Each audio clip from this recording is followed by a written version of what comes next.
السلام علیکم ورحمۃ اللہ وبرکاتہ۔ امید کرتا ہوں کہ سب احباب خیر عافیت کے ساتھ ہوں گے۔ آج میں آپ حضرات کے سامنے مریض کی عیادت کے کرنے پر اس حوالے سے گفتگو کروں گا۔ اللہ تعالیٰ سے دعا ہے کہ اللہ تعالیٰ مجھے حق اور سچ کہنے کی توفیق عطا فرمائے۔ میرے واجب الاحترام، اللہ تعالیٰ نے ہر انسان کو دوسرے کے لیے سہارا اور معاون اور غم گسار بنایا ہے۔ حضرت نبی کریم صلی اللہ علیہ وآلہ وسلم نے ارشاد فرمایا، تمام مسلمان شخص واحد کی طرح ہیں کہ اگر بدن کے کسی ایک حصہ میں تکلیف ہوتی ہے، مثلا اس کا سر دکھتا ہے، تو ظاہر ہے کہ جسم کے اعضاء سارے اعضاء بھی بخار اور بے آرامی میں اس کے ساتھ شامل ہوتے ہیں۔ اسی طرح اگر ایک مسلمان کو دوسرے مسلمان کے دکھ درد کا احساس رکھنا چاہیے۔ اگر کوئی بیمار ہو تو اس کی مزاح پرسی کرنی چاہیے، کیونکہ تمام مسلمان جسم واحد کی طرح ہوتے ہیں۔ انسان کی فطرت یہ ہے کہ جب وہ بیمار پڑ جاتا ہے تو چاہتا ہے کہ اس کا کوئی حال دریافت کرنے والا ہو، کوئی اس کی بیماری اور دکھ درد کا احساس کرنے والا ہو۔ جب کوئی مسلمان اپنے مسلمان بھائی کے دکھ درد کا احساس کرتے ہوئے اس کی عیادت کے لیے جاتا ہے تو اللہ تعالیٰ اس سے بہت خوش ہوتے ہیں اور زبردست اسے انعامات سے نوازتے ہیں۔ تو میرے بھائی بزرگوں دوستوں، حضرت نبی کریم صلی اللہ علیہ وآلہ وسلم نے ارشاد فرمایا، جب کوئی شخص کسی مریض کی عیادت کرتا ہے یا کسی مسلمان بھائی سے اللہ کی رضا کی خاطر ملنے جاتا ہے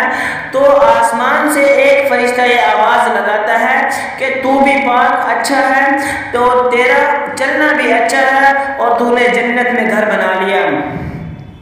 ترمذی رقم الحدیث 2008، وہاں پر یہ لکھا ہوا ہے کہ نبی کریم صلی اللہ علیہ وسلم نے ارشاد فرمایا، جب کوئی بندہ کسی مریض کی عیادت کرتا ہے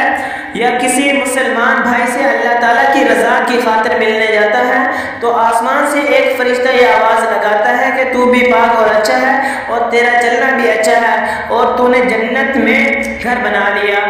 تو میرے واجب الاحترام، حضور نبی کریم صلی اللہ علیہ وآلہ وسلم نے ارشاد فرمایا،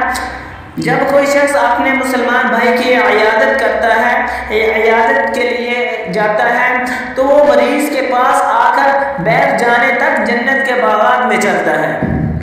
اور جب وہ بیٹھ جاتا ہے تو رحمت اس پر سایہ فگن ہو جاتی ہے۔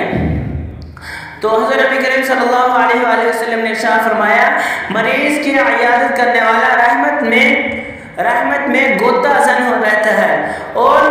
عیادت تب مکمل ہوتی ہے جب آدمی اپنا ہاتھ مریض کی پیشانی یا اس کے ہاتھ پر رکھے اور اس کا حال دریافت کرے کہ آپ کی طبیعت کیسی ہے اور تمہارا مکمل سلام مصافحہ کرنا ہے۔ پھر حضرت صلی اللہ علیہ وآلہ وسلم نے ارشاد فرمایا کہ جو شخص کسی مریض کی عیادت کرتا ہے اور ایک گھڑی اس کے پاس بیٹھتا ہے تو اللہ تعالیٰ اس کے لیے 1 سال کے نیک اعمال کا ثواب جاری فرما دیتے ہیں، جس میں اس نے پلک جھپکنے کے برابر بھی نافرمانی نہیں کی ہوتی۔ تو میرے واجب الاحترام، پھر اگر کوئی وہ بندہ کوئی بھی بندہ صبح کو مریض کی عیادت کے لیے جاتا ہے، اس کے گھر جاتا ہے، تو شام تک 70,000 فرشتے اس کے حق میں رحمت کی دعائیں کرتے رہتے ہیں، اور اگر وہ شام کو آیا تو صبح تک 70,000 فرشتے اس کے لیے رحمت کی دعائیں کرتے رہتے ہیں۔ وآخر دعوانا الحمد للہ رب العالمین، وصلی اللہ تعالی علی خیر خلقہ محمد وآلہ واصحابہ واتباعہ اجمعین برحمتک یا ارحم الراحمین۔